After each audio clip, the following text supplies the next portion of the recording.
Welcome to Chillin' 101. We hope this video helps. You're starting the pairing now. Make sure both earbuds and the case have juice and sit the case within about 1 meter of your phone. Open your phone's Bluetooth settings so it can scan immediately. This removes guessing and speeds connection. With the lid closed, press and hold the case button for 3 seconds until the LED flashes white. That tells the earbuds they are in pairing mode and ready to be discovered by your phone. Once the LED is flashing, look at your phone's available devices and tap Hoco AirPods.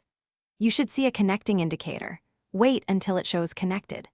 After connection, play a short sound or a music clip to confirm audio is routed to the earbuds and the microphone works.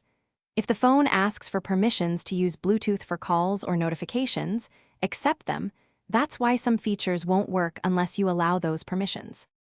Finish by fitting the earbuds and checking auto detection and microphone in a quick call. That confirms full functionality. If you can't pair, reset the case by holding the button for about 15 seconds until the LED cycles, then repeat pairing. That clears stubborn connections. If audio cuts out, forget the Hoco AirPods on your phone's Bluetooth list. Restart Bluetooth and pair again.